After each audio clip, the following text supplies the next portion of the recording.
അമേരിക്കയും ഇസ്രായേലും ഇറാനെതിരെ നടത്തുന്ന യുദ്ധവുമായി ബന്ധപ്പെട്ടിട്ടുള്ള ഒരുപാട് വാർത്തകൾ നമ്മളിപ്പോൾ കണ്ടുകൊണ്ടിരിക്കുകയാണ്. ഈ യുദ്ധത്തിൻ്റെ ഭാഗമായിട്ടുള്ള അമേരിക്ക, ഇറാൻ, ഇസ്രായേൽ എന്നീ രാജ്യങ്ങളെ മാത്രമല്ല ഈ യുദ്ധം ബാധിച്ചിരിക്കുന്നത്, മറിച്ച് ഒരുമാതിരി എല്ലാ ഗൾഫ് രാജ്യങ്ങളെയും ഇത് ബാധിച്ചിരിക്കുന്നു. ഇന്ത്യ ഉൾപ്പെടെയുള്ള ഏഷ്യൻ രാജ്യങ്ങളെ ഇത് ബാധിച്ചിരിക്കുന്നു. അതുപോലെ തന്നെ നമ്മുടെ ആഗോള സാമ്പത്തിക മേഖലയെ ഒന്നാകെ ഇത് ഇമ്പാക്റ്റ് ചെയ്തിരിക്കുന്നു മുതലായ കാര്യങ്ങൾ നമ്മൾ കാണുന്നുണ്ട്. അപ്പോൾ ഈ യുദ്ധം ആരംഭിച്ച് ആദ്യത്തെ ദിവസങ്ങളിൽ അമേരിക്കൻ പ്രസിഡന്റ് ഡൊണാൾഡ് ട്രംപ് അവകാശപ്പെട്ടിരുന്നത് ഏതാനും ദിവസങ്ങൾക്കുള്ളിൽ അല്ലെങ്കിൽ ആഴ്ചകൾ കൊണ്ട് തന്നെ ഇറാനിലെ നിലവിലത്തെ ഭരണകൂടത്തെ അട്ടിമറിക്കുമെന്നും പുതിയൊരു ഭരണകൂടം അധികാരത്തിൽ വരുമെന്നും അതുപോലെ തന്നെ ഇറാൻ്റെ കയ്യിലുള്ള ആണവായുധങ്ങൾ ഉൾപ്പെടെയുള്ള വലിയ ആയുധശേഖരം മുഴുവനായി നശിപ്പിക്കുമെന്നും ഇറാനെ പൂർണ്ണമായി അടിച്ചമർത്തി ഈ യുദ്ധത്തിൽ അമേരിക്കയും ഇസ്രായേലും വിജയിക്കുമെന്നാണ്. പക്ഷേ ഈ യുദ്ധം ആരംഭിച്ചിട്ട് ഇപ്പോൾ ഏകദേശം 1 മാസം ആകാറായിട്ടും യുദ്ധത്തിന് ഒരു കുറവും ഉണ്ടാവുന്നില്ല. പഴയതുപോലെ തന്നെ യുദ്ധം മുന്നോട്ട് പോവുകയാണ്. ഇറാനെതിരെയും ഇറാൻ്റെ ഭാഗത്തു നിന്നുള്ള ആക്രമണങ്ങളൊക്കെ പഴയതുപോലെ തന്നെ മുന്നോട്ട് പോവുകയാണെന്ന് നമുക്ക് കാണാം. ഇറാൻ്റെ പരമോന്നത നേതാവായിരുന്ന അയതൊള്ള അലി ഖമനിയെ വധിക്കാൻ അമേരിക്കയ്ക്കും ഇസ്രായേലിനും സാധിച്ചുവെങ്കിലും ഒരു പിന്തുടർച്ചക്കാരനെ കണ്ടെത്തി അതേ ഭരണകൂടം തന്നെയാണ് ഇപ്പോഴും മുന്നോട്ട് പോകുന്നത്. ഇറാൻ്റെ ഭാഗത്തു നിന്നും ഹോർമൂസ് കടലിടുക്കിനെതിരെ വലിയ രീതിയിലുള്ള ഡിസ്റപ്ഷൻസ് ഉണ്ടാകുന്നുണ്ടെങ്കിലും അതിനെതിരെ വലിയ രീതിയിലുള്ള പ്രത്യാക്രമണം അമേരിക്ക നടത്തും എന്ന് പറഞ്ഞിരുന്നുവെങ്കിലും അവർക്ക് ഈ ഒരു കടലിടുക്ക് തുറക്കാൻ 5 ദിവസത്തെ സാവകാശം കൊടുക്കുന്നു, പിന്നീട് അത് 10 ദിവസമായി വർദ്ധിപ്പിക്കുന്നു മുതലായ വാർത്തകൾ പുറത്തു വന്നുകൊണ്ടിരിക്കുകയാണ്. അതോടൊപ്പം ഇറാനെ സമ്പൂർണ്ണമായി പരാജയപ്പെടുത്തുമെന്ന് അമേരിക്കൻ പ്രസിഡന്റ് ട്രംപ് പറഞ്ഞിരുന്നുവെങ്കിലും ഇപ്പോൾ എത്രയും പെട്ടെന്ന് യുദ്ധം അവസാനിപ്പിക്കുന്നതിന് വേണ്ടി മധ്യസ്ഥ ചർച്ചകളും അതുപോലെ തന്നെ സമാധാന ശ്രമങ്ങളും നടക്കുകയാണ് എന്ന വാദമാണ് അമേരിക്കൻ പ്രസിഡന്റ് മുന്നോട്ട് വെക്കുന്നത്.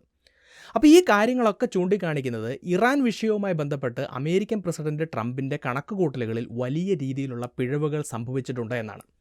എന്നാൽ മറ്റ് ചില ആളുകൾ അഭിപ്രായപ്പെടുന്നത് ഇതും അമേരിക്കൻ പ്രസിഡന്റിൻ്റെ മറ്റൊരു തന്ത്രമാണ് എന്ന് മാത്രമല്ല, അമേരിക്കയുടെ ഭാഗത്തു നിന്നും ഇറാനെതിരെ വലിയ രീതിയിലുള്ള സൈനിക നീക്കങ്ങളാണ് അടുത്ത ദിവസങ്ങളിൽ നമ്മൾ കണ്ടുകൊണ്ടിരിക്കുന്നത്. അമേരിക്കയുടെ പുതിയ യുദ്ധക്കപ്പലുകളും അതിലൂടെ അമേരിക്കൻ ആയുധങ്ങളും പട്ടാളക്കാരെയും എല്ലാം ഇറാനിലേക്ക് കൊണ്ടുവരികയാണ് എന്നും ഇതെല്ലാം ഒരു ഗ്രൗണ്ട് ഇൻവേഷൻ അല്ലെങ്കിൽ കരയുദ്ധത്തിൻ്റെ സൂചനകളാണ് നൽകുന്നത് എന്നുള്ള വാർത്തകളും പുറത്തു വരികയാണ്. അപ്പോൾ ഇതിലൂടെയെല്ലാം തൻ്റെ കണക്കുകൂട്ടലുകൾ തെറ്റി എന്നൊരു ശ്രുതി പരത്തിക്കൊണ്ട് വലിയ വലിയ പദ്ധതികൾ ഇറാൻ യുദ്ധത്തിൻ്റെ ഭാഗമായി അമേരിക്ക മുന്നോട്ട് വയ്ക്കുകയാണ് എന്ന മറ്റൊരഭിപ്രായവും ഉയർന്നു വരുന്നുണ്ട്. അപ്പോൾ ഈ അഭിപ്രായങ്ങളുടെ യാഥാർത്ഥ്യം എന്താണ്? ഇത്തരം കാര്യങ്ങളാണ് ഇന്നത്തെ ഈ വീഡിയോയിലൂടെ വിശദീകരിക്കുന്നത്. നമുക്ക് വീഡിയോയിലേക്ക് കടക്കാം. My name is Alex. What I do is explain. Welcome to അലക്സ്പ്ലെയിൻ.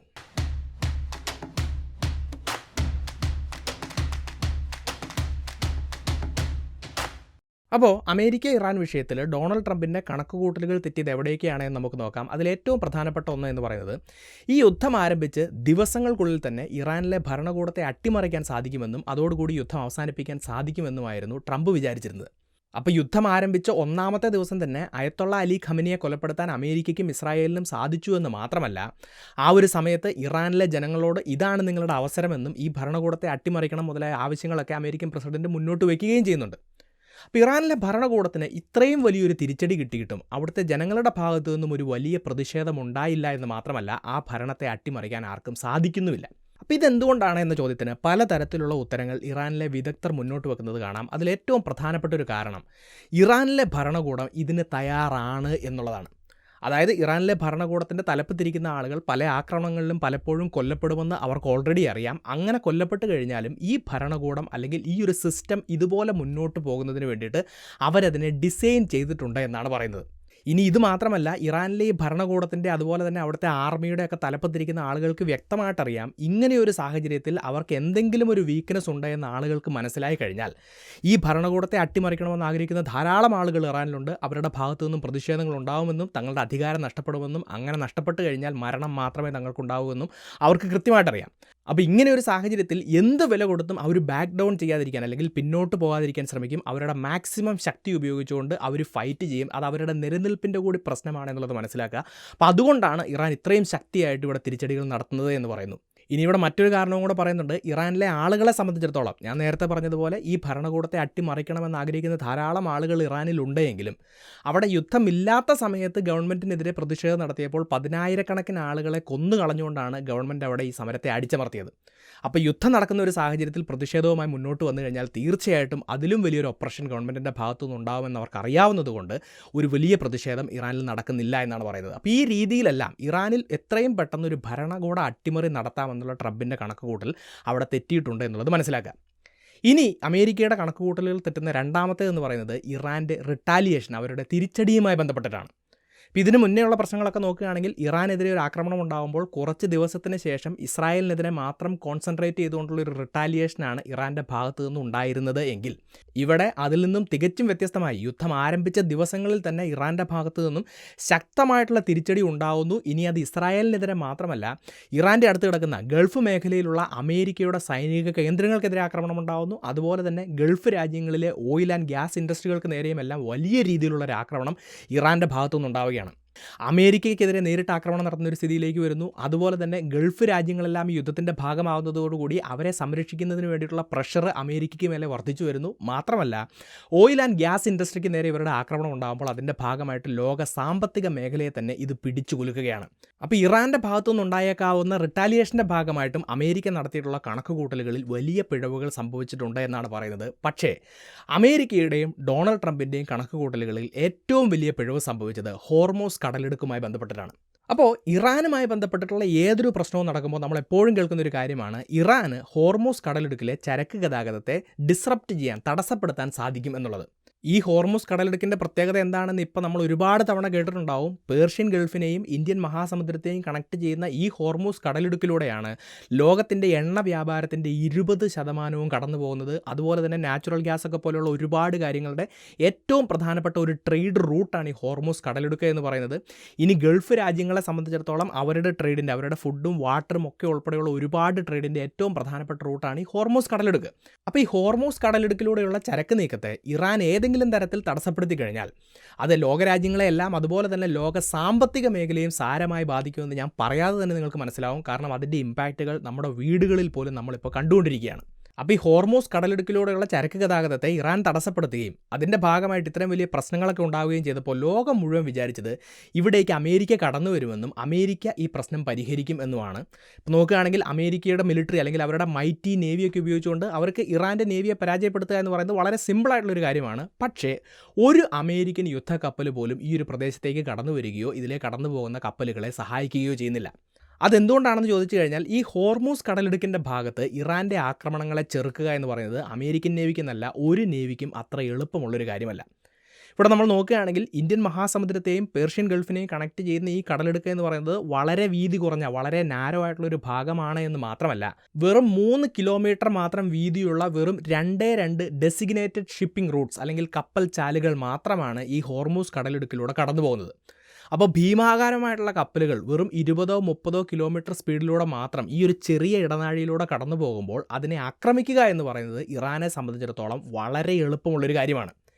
എന്നാൽ ഇറാൻ ഇത്തരത്തിൽ ആക്രമിക്കുമ്പോൾ ഇറാൻ്റെ ആക്രമണത്തെ പ്രതിരോധിക്കുക എന്ന് പറയുന്നത് വളരെ പ്രയാസമാണ്. കാരണം എന്താണെന്ന് ചോദിച്ചു കഴിഞ്ഞാൽ ഈ ഹോർമൂസ് കടലിടുക്കിൻ്റെ അടുത്തുള്ള ഇറാൻ്റെ ഭൂപ്രദേശം എന്ന് പറയുന്നത് നമ്മൾ വിചാരിക്കുന്നത് പോലെ ബീച്ചുകളൊന്നുമല്ല, മറിച്ച് വളരെ റഗ്ഗഡായിട്ടുള്ള മൗണ്ടൻസ് ആണ് അല്ലെങ്കിൽ പർവ്വതങ്ങളാണ് എന്ന് നമുക്ക് കാണാം. അപ്പോൾ ഇറാൻ നേവി അല്ലെങ്കിൽ ഇറാൻ ആർമിയൊക്കെ സംബന്ധിച്ചിടത്തോളം ഈ ഭൂപ്രദേശം അവർക്ക് വളരെ പരിചിതമാണ്. അപ്പോൾ അവിടെ ഒളിച്ചിരുന്നുകൊണ്ട് വളരെ കൃത്യമായി ഇത്തരം കപ്പലുകളെ അറ്റാക്ക് ചെയ്യാൻ അവർക്ക് സാധിക്കും.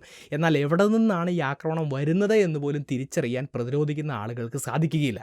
അപ്പോൾ ഈ ഒരു മേഖലയിൽ ഇറാന് വലിയൊരു അപ്പർ ഹാൻഡ് ഉണ്ടെന്ന് നമുക്ക് കാണാൻ സാധിക്കും. അത് അവർ ഉപയോഗിക്കുക തന്നെ ചെയ്യുകയാണ്. അപ്പോൾ അമേരിക്കൻ യുദ്ധക്കപ്പലുകളെയൊക്കെ സംബന്ധിച്ചിടത്തോളം അവരങ്ങോട്ട് പോയി കഴിഞ്ഞാൽ അവിടെ വിജയിക്കാനുള്ള സാധ്യത വളരെ കുറവാണെന്ന് മാത്രമല്ല, അവരുടെ യുദ്ധക്കപ്പലുകൾ ഒരു പക്ഷേ തകർക്കപ്പെട്ടേക്കാം. അത് അമേരിക്കയെ സംബന്ധിച്ചിടത്തോളം വലിയൊരു നാണക്കേടിന് കാരണമാകും. ഇനി ഇവിടെ എല്ലാ രാജ്യത്തെയും കപ്പലുകളെ ഇറാൻ തടയുന്നില്ല. ഇന്ത്യ ഉൾപ്പെടെയുള്ള പല രാജ്യങ്ങളുടെയും കപ്പലുകൾക്ക് കടന്നു പോകാൻ അവർ അനുമതി കൊടുക്കുന്നുണ്ടെങ്കിലും ഈ ഷിപ്പിംഗ് കമ്പനികളെ സംബന്ധിച്ചിടത്തോളം അവരുടെ ചിലവ് വലിയ രീതിയിൽ ഉയരുകയാണ്. കാരണം ഇൻഷുറൻസ് കമ്പനികളൊക്കെ ഇതിലൂടെ കടന്നു പോകുന്ന കപ്പലുകളുടെ ഇൻഷുറൻസിൻ്റെ പ്രീമിയം വലിയ രീതിയിൽ ഉയർത്തുന്നു. അപ്പോൾ ഇത്രയും റിസ്ക് എടുത്തുകൊണ്ട് ഈ കപ്പലുകൾ ഇതിലെ കടന്നു പോകുമ്പോൾ അതിൻ്റെ ഭാഗമായിട്ട് പലതരത്തിലുള്ള പ്രശ്നങ്ങളുണ്ടാകുന്നു. അപ്പോൾ അതോടുകൂടി ലോകത്തിൻ്റെ ഓയിൽ ആൻഡ് ഗ്യാസ് മേഖലയിൽ വലിയ രീതിയിലുള്ള പ്രശ്നങ്ങളുണ്ടാവുകയാണ്. അന്താരാഷ്ട്ര മാർക്കറ്റിൽ എണ്ണവില മുകളിലേക്ക് പോകുന്നു. പല രാജ്യങ്ങൾക്കും ഓയിലും ഗ്യാസും ഒന്നും കിട്ടാത്ത അവസ്ഥ വരുന്നു. ഞാൻ നേരത്തെ പറഞ്ഞതുപോലെ നമ്മളുടെയൊക്കെ വീടുകളിലേക്ക് പോലും ഇതിൻ്റെ ഇമ്പാക്റ്റുകൾ ഇറങ്ങി വരുന്നത് നമ്മൾ കണ്ടു. അപ്പോൾ ഇവിടുത്തെ ഈ ഒരു സാഹചര്യം ഇത്രയും മോശമായി കഴിഞ്ഞപ്പോൾ ഈ ഒരു പ്രശ്നത്തിന് തുടക്കം കുറിച്ച അമേരിക്കൻ പ്രസിഡന്റ് ട്രംപിനോട് എല്ലാവരും ചോദ്യങ്ങൾ ചോദിക്കുകയാണ്. പക്ഷേ ട്രംപ് ഈ വിഷയത്തിൽ നിന്ന് നൈസായിട്ട് കൈ കഴുകുന്ന ഒരു നിലപാടാണ് സ്വീകരിക്കുന്നത്. കാരണം അദ്ദേഹം പറയുന്നത് എന്താണെന്ന് ചോദിച്ചു കഴിഞ്ഞാൽ ഹോർമൂസ് കടലിടുക്കിലെ ഈ പ്രശ്നങ്ങളൊന്നും അമേരിക്കയെ ബാധിക്കുന്നില്ല. കാരണം അമേരിക്കയ്ക്ക് വേണ്ടിയിട്ടുള്ള ഓയിലും ഗ്യാസും ഒന്നും ഇതിലെ കടന്നു പോകുന്നില്ല. അത് അമേരിക്കയിൽ തന്നെ ഖനനം ചെയ്യുകയും അതുപോലെ തന്നെ റിഫൈൻ ചെയ്യുകയുമാണ് ചെയ്യുന്നത്. അപ്പോൾ ഹോർമൂസ് കടലിടുക്കിൽ എന്തെങ്കിലുമൊക്കെ പ്രശ്നങ്ങൾ ഉണ്ടാകുന്നുണ്ടെങ്കിൽ അതിലെ കപ്പലുകൾ കടന്നു പോകുന്ന രാജ്യങ്ങളാണ് ഇടപെടേണ്ടത് എന്ന് പറയുന്നു. China, France, Japan, south Korea, Germany, UK പോലെയുള്ള രാജ്യങ്ങളോട് അവരുടെ പടക്കപ്പലുകളെ അങ്ങോട്ട് അയക്കാനും അവരുടെ കപ്പലുകൾക്ക് അകമ്പടി കൊടുക്കാനും വേണ്ടി ട്രംപ് പറയുകയാണ്. ഇവിടെ ചൈനയുടെ കാര്യം പോട്ടെ, ബാക്കി എല്ലാ രാജ്യങ്ങളും അമേരിക്കയുടെ സുഹൃത്ത് രാജ്യങ്ങളാണെന്ന് നമുക്ക് കാണാം. ഈ രാജ്യങ്ങൾക്ക് മുന്നിൽ അമേരിക്കൻ പ്രസിഡന്റ് ട്രംപ് ഇത്തരത്തിലുള്ളൊരു കാര്യം വെച്ച് കഴിഞ്ഞപ്പോൾ അമേരിക്കയുടെ അടുത്ത കാലത്തെ ഏറ്റവും വലിയ നയതന്ത്ര പരാജയമാണ് നമുക്ക് കാണാൻ സാധിച്ചത്. കാരണം എന്താണെന്ന് ചോദിച്ചു കഴിഞ്ഞാൽ ഒരു രാജ്യം പോലും ട്രംപിൻ്റെ ഈ ആവശ്യം അംഗീകരിച്ചില്ല. അപ്പോൾ ഇത്തരത്തിൽ ഡിപ്ലോമാറ്റിക് ആയിട്ടുള്ള ഒരു തിരിച്ചടി നേരിട്ട് കഴിഞ്ഞപ്പോൾ ഡൊണാൾഡ് ട്രംപ് നേറ്റോയുടെ ഒരു കാർഡ് മുന്നോട്ട് വെക്കുകയാണ്. അതായത് അമേരിക്കയുമായി ബന്ധപ്പെട്ടിട്ടുള്ള ഈ ഒരു പ്രശ്നം പരിഹരിക്കാൻ നേറ്റോ രാജ്യങ്ങൾ മുന്നിട്ടിറങ്ങണമെന്ന് അദ്ദേഹം പറയുന്നു. പക്ഷേ അപ്പോഴും യൂറോപ്യൻ യൂണിയൻ നേതാക്കന്മാരുൾപ്പെടെ ഈ ഒരു ആവശ്യത്തെ പൂർണ്ണമായിട്ടും തള്ളിക്കളയുകയാണ്. ഇവിടെ യൂറോപ്യൻ നേതാക്കൾ പറയുന്നത് എന്താണെന്ന് ചോദിച്ചു കഴിഞ്ഞാൽ ഇത് തങ്ങളുടെ യുദ്ധമല്ല, ഇത് തങ്ങൾ ആരംഭിച്ച യുദ്ധമല്ല എന്നുള്ളതാണ്. ഈ യുദ്ധം ആരംഭിക്കാനുള്ള തീരുമാനം അമേരിക്കയും ഇസ്രായേലും മാത്രമായിട്ട് എടുത്തതാണ്. അതുകൊണ്ട് തന്നെ ഇവിടെ ഒരു പ്രശ്നമുണ്ടാകുമ്പോൾ നേറ്റോയ്ക്ക് അവരെ സഹായിക്കേണ്ട കാര്യമില്ല എന്ന് പറയുന്നു. ഇനി ഇത് മാത്രമല്ല, മാസങ്ങൾക്ക് മുന്നേ വ്യാപാരവും അതുപോലെ തന്നെ താരിഫൊക്കെയായി ബന്ധപ്പെട്ടിട്ട് യൂറോപ്യൻ രാജ്യങ്ങൾക്കെതിരെ അമേരിക്കൻ പ്രസിഡന്റ് ട്രംപ് കടുത്ത നിലപാടുകൾ സ്വീകരിച്ചു. അപ്പോൾ അതിന് കൃത്യമായ മറുപടി കൊടുക്കാനുള്ള ഒരു അവസരമായിട്ടും അവരിവിടെ ഉപയോഗിക്കുകയാണ്. അപ്പോൾ ഇതിൻ്റെ ഭാഗമായിട്ടും അമേരിക്കയ്ക്ക് അല്ലെങ്കിൽ ട്രംപിന് അവരുടെ കണക്കുകൂട്ടലുകളിൽ വലിയ പിഴവുകൾ സംഭവിച്ചിട്ടുണ്ട് എന്ന് നമുക്ക് കാണാൻ കഴിയും. ഇനി ഇവിടെ ഒരു കാര്യം കൂടെ മനസ്സിലാക്കണം. ഹോർമുസ് കടലിടുക്കിലെ പ്രശ്നങ്ങളുമായി ബന്ധപ്പെട്ടിട്ട് അമേരിക്കയ്ക്ക് ഒരു ഇമ്പാക്റ്റും ഉണ്ടാവുന്നില്ല എന്ന് ട്രംപ് പറഞ്ഞത് പൂർണ്ണമായും ശരിയല്ല. അവിടുത്തെ ഓയിൽ ആൻഡ് ഗ്യാസുമായി ബന്ധപ്പെട്ടിട്ട് അദ്ദേഹം പറഞ്ഞ കാര്യം കുറച്ചൊക്കെ ശരിയാണ്. കാരണം അതിലേ കടന്നു വരുന്ന ഓയിലിനെയോ ഗ്യാസിനെയോ അമേരിക്കയ്ക്ക് ഡിപ്പെൻഡ് ചെയ്യേണ്ട കാര്യമില്ല. പക്ഷേ ഈ ഹോർമോസ് കടലിടുക്കിൽ പ്രശ്നങ്ങളുണ്ടായതിൻ്റെ ഭാഗമായി അന്താരാഷ്ട്ര മാർക്കറ്റിൽ എണ്ണയുടെ വില ഉയരുമ്പോൾ അതിൻ്റെ ഭാഗമായി അമേരിക്കയിലെയും എണ്ണയുടെ വില ഉയരും. കാരണം ഈ വിലകളെല്ലാം പരസ്പരം ബന്ധപ്പെട്ട് കിടക്കുകയാണ്. അപ്പോൾ ലോകത്ത് മറ്റെല്ലാ രാജ്യങ്ങളിലും സംഭവിക്കുന്നത് പോലെ അമേരിക്കയിലും എണ്ണവില ഉയർന്നു കഴിഞ്ഞാൽ അതിൻ്റെ ഭാഗമായിട്ട് വലിയ രീതിയിലുള്ളൊരു വിലക്കയറ്റം ഉണ്ടാവും. അത് തന്നെയാണ് കഴിഞ്ഞ ദിവസങ്ങളിൽ നമ്മൾ കാണുന്നത്. അമേരിക്ക വലിയ രീതിയിലുള്ളൊരു ഇൻഫ്ലേഷനെ നേരിടുകയാണ് എന്ന് മാത്രമല്ല, ഈ പ്രശ്നങ്ങളുടെ ഭാഗമായിട്ട് അമേരിക്കയുടെ സ്റ്റോക്ക് മാർക്കറ്റിലും വലിയ രീതിയിലുള്ള ഇടിവുണ്ടായിക്കൊണ്ടിരിക്കുകയാണ്. അപ്പോൾ ട്രംപ് അധികാരത്തിൽ വന്ന സമയത്ത് ലോകത്ത് യുദ്ധങ്ങളൊന്നും ഉണ്ടാക്കുകയില്ല, സമാധാനത്തിൽ മുന്നോട്ട് പോകും, അമേരിക്കയിൽ ഒരിക്കലും വിലക്കയറ്റം ഉണ്ടാവുകയില്ല മുതലായ ഒരുപാട് പ്രഖ്യാപനങ്ങൾ നടത്തിയിരുന്നു. ഇപ്പോൾ അതേ ട്രംപ് തന്നെ വലിയൊരു യുദ്ധത്തിന് നേതൃത്വം കൊടുക്കുന്നു. അതിൻ്റെ ഭാഗമായിട്ട് അമേരിക്കയിൽ വലിയ രീതിയിലുള്ള സാമ്പത്തിക പ്രശ്നങ്ങളും ഉണ്ടാകുമ്പോൾ അദ്ദേഹത്തിൻ്റെ അപ്രൂവൽ റേറ്റിംഗ് ഒക്കെ വലിയ രീതിയിൽ താഴേക്ക് പോവുകയും രാഷ്ട്രീയമായിട്ട് വലിയ രീതിയിലുള്ളൊരു തിരിച്ചടി അമേരിക്കയിൽ ഇപ്പോൾ അദ്ദേഹം നേരിടുകയും ചെയ്യുകയാണ്. അതുകൊണ്ട് ഇവിടെ ഇടപെട്ടേ മതിയാകൂ എന്നുള്ളൊരു സിറ്റുവേഷനിലേക്ക് അദ്ദേഹം എത്തിയിരിക്കുന്നു. അപ്പോൾ അതിൻ്റെ ഭാഗമായിട്ടാണ് എത്രയും പെട്ടെന്ന് ഈ ഹോർമൂസ് കടലിടുക്ക് തുറന്നു കൊടുക്കണം എന്നുള്ള ആവശ്യം ട്രംപ് ഇറാൻ്റെ മുന്നിൽ വെച്ചത്. അങ്ങനെ ചെയ്തില്ല എങ്കിൽ അവരുടെ ഓയിൽ ഫെസിലിറ്റികളെ ആക്രമിക്കുമെന്നുള്ളൊരു ഭീഷണി മുന്നോട്ട് വെച്ചു. എന്നാൽ ആ ഭീഷണിക്ക് ഇറാൻ വഴങ്ങിയില്ല. പിന്നീട് 5 ദിവസത്തെ ഒരു സാവകാശം അവർക്ക് കൊടുത്തു. ആ ഒരു സാവകാശം ഇപ്പോൾ 10 ദിവസമായിട്ട് നീട്ടിക്കൊടുത്തിരിക്കുന്നത് നമുക്ക് കാണാം. എന്ന് മാത്രമല്ല, ഒരിക്കൽ ഉപരോധം ഏർപ്പെടുത്തിയിട്ടുള്ള റഷ്യൻ ഓയിലിൻ്റെയും ഇറാനിയൻ ഓയിലിൻ്റെയും മേലെയുള്ള ഉപരോധം ഇപ്പോൾ അമേരിക്കയ്ക്ക് എടുത്ത് കളയേണ്ടി വരികയും ലോകരാജ്യങ്ങൾക്ക് ഈ റഷ്യൻ ഓയിലും ഇറാൻ ഓയിലും വാങ്ങാനുള്ള അനുമതി കൊടുക്കേണ്ടി വരികയും ചെയ്യുന്നത് നമുക്ക് കാണാൻ സാധിക്കും. അപ്പോൾ ഇവിടെയെല്ലാം ഇതുമായി ബന്ധപ്പെട്ടിട്ടുള്ള കണക്കുകൂട്ടലുകളിൽ അമേരിക്കൻ പ്രസിഡന്റ് ട്രംപിന് വലിയ പിഴവുകൾ സംഭവിച്ചിട്ടുണ്ട് എന്നുള്ളത് മനസ്സിലാക്കുക. ഇനി ഇവിടെ അമേരിക്കയുടെ കണക്കുകൂട്ടലുകൾ തെറ്റുന്നത് ഇറാൻ്റെ ആയുധ ശേഖരവുമായി ബന്ധപ്പെട്ടിട്ടാണ്.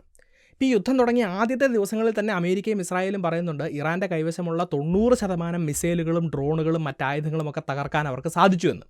അപ്പോൾ അത്രയും ആയുധങ്ങൾ തകർത്തിട്ടും ഇപ്പോഴും ഇറാൻ മറ്റ് രാജ്യങ്ങളെ ഈ മിസൈലുകളും ഡ്രോണുകളും ഉപയോഗിച്ച് ആക്രമിക്കുന്നതിൻ്റെ കാരണം എന്താണ്? ഇതെന്തുകൊണ്ടാണെന്ന് ചോദിച്ചു കഴിഞ്ഞാൽ ഇറാൻ്റെ ഗ്രൗണ്ടിന് മുകളിലുള്ള ആയുധങ്ങളെയും ലോഞ്ചറുകളെയും ഒക്കെ തകർക്കാൻ മാത്രമേ അമേരിക്കയ്ക്കും ഇസ്രായേലിനും സാധിച്ചിട്ടുള്ളൂ.